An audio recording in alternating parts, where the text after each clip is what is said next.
ಕರಾವಳಿ ಪ್ರದೇಶದಲ್ಲಿ ಹೆಚ್ಚಾಯ್ತಾ ಮರಳು ದಂಧೆಕೋರರ ಹಾವಳಿ ಅನ್ನುವಂತ ಪ್ರಶ್ನೆ ಬಲವಾಗ್ತಾ ಇದೆ. ಉಳ್ಳಾಲದ ಪಾವೂರು ನೇತ್ರಾವತಿ ನದಿ ತಟದಲ್ಲಿ ಅಕ್ರಮ ಮರಳು ದಂಧೆಯ ಆರೋಪ ಕೇಳಿಬರ್ತಾ ಇದೆ. ಸ್ಥಳೀಯರಿಂದ ಗಂಭೀರವಾದಂತ ಒಂದು ಆರೋಪವನ್ನ ಮಾಡಲಾಗ್ತಾ ಇದೆ. ಅಕ್ರಮ ಮರಳು ದಂಧೆ ಮಾಡಲಾಗ್ತಿದೆ ಅಂತ. ಅಕ್ರಮ ಮರಳು ದಂಧೆ ಬಗ್ಗೆ ಸ್ಥಳೀಯರಿಂದ ಪೊಲೀಸ್ ಇಲಾಖೆಗೆ ದೂರನ್ನ ನೀಡಲಾಗಿದೆ. ಸಾಕ್ಷಿ ಸಮೇತ ದೂರು ನೀಡಿದ್ರು ಕೂಡ ಪೊಲೀಸ್ ಇಲಾಖೆ ಮಾತ್ರ ಇಲ್ಲಿವರೆಗೂ ಸ್ಪಂದನೆ ಕೊಟ್ಟಿಲ್ಲ ಅನ್ನುವಂತ ಆರೋಪವನ್ನ ಕೂಡ ಸ್ಥಳೀಯರು ಮಾಡ್ತಾ ಇದ್ದಾರೆ. ಮರಳು ಸಾಗಿಸುವ ಭರದಲ್ಲಿ ಬೇಕಾಬಿಟ್ಟಿ ಲಾರಿ ಚಲಾಯಿಸ್ತಾ ಇದ್ದಾರೆ ಚಾಲಕರು. ಈ ಹಿಂದೆ ಪೊಲೀಸ್ ಇಲಾಖೆಗೆ ರಕ್ಷಣೆ ನೀಡುವಂತೆ ಮನವಿ ಮಾಡಿಕೊಂಡಿದ್ರು ಸ್ಥಳೀಯರು. ಕೊಣಾಜೆ ಪೊಲೀಸರಿಗೆ ರಕ್ಷಣೆ ನೀಡುವಂತೆ ಡಿಸಿಗೆ ಮನವಿಯನ್ನ ಸಲ್ಲಿಸಿದ್ರು ಸ್ಥಳೀಯರು. ಆದರೆ ಇಲ್ಲಿವರೆಗೂ ಯಾವುದೇ ರೀತಿಯಾದಂಥ ಕ್ರಮವನ್ನು ಕೈಗೊಳ್ತಾ ಇಲ್ಲ. ಯಾಕೆ ಅನ್ನೋದೇ ಅನುಮಾನ. ನಾವು ಕೇಳ್ಕೊಂಡು ಸಾಕಾಯ್ತು. ಇಲ್ಲಿ ನಾವು ಎಷ್ಟು ಬಾರಿ ಅಂತ ಮಾಹಿತಿಯನ್ನು ಹಂಚ್ಕೊಳ್ಳೋಕ್ಕಾಗತ್ತೆ. ಮರಳು ದಂಧೆ ಅನ್ನೋದು ಎಗ್ಗಿಲ್ಲದೆ ನಡೀತಾ ಇದೆ. ಇದನ್ನು ನಾವು ಹೇಳ್ತಾ ಇದ್ರೂ ಕೂಡ ಪೊಲೀಸ್ ಇಲಾಖೆ ಕಣ್ಮುಚ್ಚಿ ಕೂತಿದೆ, ಕ್ರಮವನ್ನು ಜರುಗಿಸ್ತಾ ಇಲ್ಲ. ಯಾಕೆ ಈ ರೀತಿಯಾಗಿ ಮಾಡ್ತಾ ಇದ್ದಾರೆ? ಡಿಸಿ ಅವ್ರಿಗೂ ಪತ್ರವನ್ನು ಬರೆದಾಗಿದೆ. ಆದರೂ ಪೊಲೀಸ್ ಇಲಾಖೆಯವರು ಮಾತ್ರ ಇದ್ರ ಬಗ್ಗೆ ತಲೆ ಕೆಡಿಸ್ಕೊಳ್ತಾ ಇಲ್ಲ ಅಂತ ಗಂಭೀರವಾದಂಥ ಆರೋಪವನ್ನು ಮಾಡ್ತಾ ಇದ್ದಾರೆ. ಪಾವೂರು ಹರೇಕಲ ಗ್ರಾಮದಲ್ಲಿ ನಮ್ದು ಅಕ್ರಮವಾಗಿ ಮರಳು ಸಾಗಾಟ ರಾತ್ರಿ ಇಡೀ ಆಗ್ತದೆ. ಅಂದ್ರೆ 11 ಗಂಟೆಯಿಂದ 5 ಗಂಟೆ ತನಕ ಅಕ್ರಮವಾಗಿ ಸಾಗಾಟ ಆಗ್ತದೆ. ಇದು ಕೇರಳ ರಾಜ್ಯಕ್ಕೆ ಹೋಗುವ ಮರಳು. ಅಲ್ಲಿ ಹೋಗ್ಬೇಕಂದ್ರೆ ನಮ್ಮ ಕೊಣಾಜೆ ಪೊಲೀಸ್ ಸ್ಟೇಷನ್ ಮುಂದುಗಡೆ ಅಥವಾ ಪೊಲೀಸ್ ಅವರು ಇರುವ ಕಡೆಯಿಂದಲೇ ಹೋಗ್ಬೇಕು.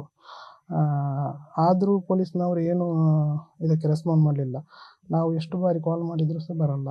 ಇಲ್ಲಿಗೆ ಮರಳು ಗಣಿಗಾರಿಕೆ ಅವರಿಗೆ ಕಾಲ್ ಮಾಡಿದ್ರು ಸಹ ಬರಲ್ಲ.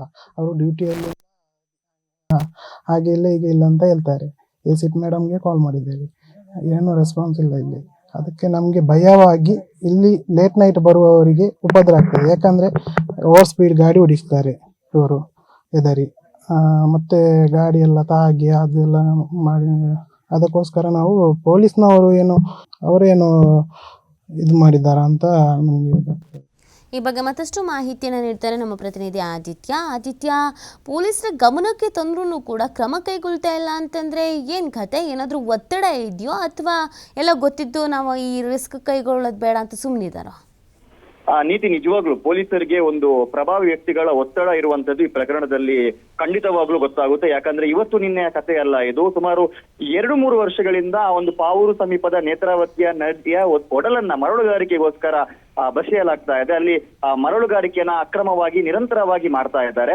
ಹಲವು ಬಾರಿ ಸಾಕ್ಷಿ ಸಮೇತವಾಗಿ ಅಲ್ಲಿನ ಗ್ರಾಮಸ್ಥರು ಪೊಲೀಸರಿಗೆ ಮಾಹಿತಿಯನ್ನು ನೀಡಿದ್ದಾರೆ. ಈ ಸಂದರ್ಭದಲ್ಲಿ ಮರಳುಗಾರಿಕೆ ನಡೀತಾ ಇದೆ, ದಯವಿಟ್ಟು ನೀವು ಬಂದು ದಾಳಿಯನ್ನ ಮಾಡಿ ಅಂದ್ರೂ ಕೂಡ ಪೊಲೀಸ್ ಇಲಾಖೆ ಆಗಿರ್ಬೋದು, ಗಣಿಗಾರಿಕೆ ಅಧಿಕಾರಿಗಳು ಇದರ ಬಗ್ಗೆ ಯಾವುದೇ ರೀತಿಯ ಕ್ರಮವನ್ನ ಕೈಗೊಂಡಿಲ್ಲ. ಇದರೊಂದಿಗೆ ಬೇಕಾದಂತ ಪೂರಕವಾದ ಸಾಕ್ಷಿಗಳನ್ನ ಕೂಡ ಅವರು ಒದಗಿಸಿಕೊಟ್ಟಿದ್ದಾರೆ. ಅದು ಮೊಬೈಲ್ ಮೂಲಕ ಚಿತ್ರೀಕರಣ ಮಾಡುವಂತದ್ದಾಗಿರ್ಬೋದು.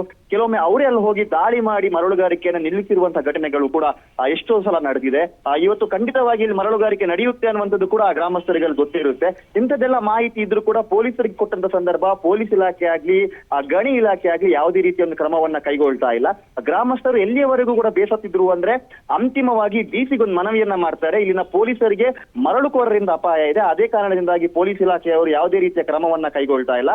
ಈ ಕಾರಣದಿಂದಾಗಿ ಕೊಣಾಜೆಯ ಏನು ಪೊಲೀಸ್ ಅಧಿಕಾರಿಯಾಗಿರುವಂತಹ ಧನ್ಯನಾಯಕ ಆಗಿರ್ಬೋದು, ಬೇರೆ ಬೇರೆ ಪೊಲೀಸ್ ಅಧಿಕಾರಿಗಳು ಹಾಗೂ ಗಣಿ ಇಲಾಖೆ ಅಧಿಕಾರಿಗಳಿಗೆ ರಕ್ಷಣೆಯನ್ನ ಕೊಡಿ ಅನ್ನುವಂತ ರೀತಿಯ ಒಂದು ವಿಭಿನ್ನ ಹೋರಾಟವನ್ನ ಕೂಡ ಮಾಡಿದ್ರು. ಅಷ್ಟರ ಮಟ್ಟಿಗೆ ಅಲ್ಲಿನ ವ್ಯವಸ್ಥೆ ಅನ್ನುವಂಥದ್ದು ಈ ರೀತಿ ಪ್ರಕೃತಿಯ ಒಡಲನ್ನ ಬಸಿಯುವಂತ ಸಂದರ್ಭದಲ್ಲೂ ಕೂಡ ಕಣ್ಮುಚ್ಚಿಕೊಳ್ತಾ ಇದೆ. ಮೊನ್ನೆ ದಿವಸದಲ್ಲೂ ಕೂಡ ಅಲ್ಲಿ ಲಾರಿಯಲ್ಲಿ ಮರಳು ಸಾಗಾಟವನ್ನು ನಡೆಸುವ ಸಂದರ್ಭ ಒಂದು ಬೋರ್ವೆಲ್ ಕೂಡ ಹಾನಿಯಾಗಿತ್ತು. ಎರ್ರಬಿರಿಯಾಗಿ ಅಲ್ಲಿ ಲಾರಿಯನ್ನ ಚಲಾಯಿಸ್ತಾರೆ. ಕೇರಳ ರಾಜ್ಯಕ್ಕೆ ಈ ಮರಳು ಸಾಗಾಟವಾಗುತ್ತೆ.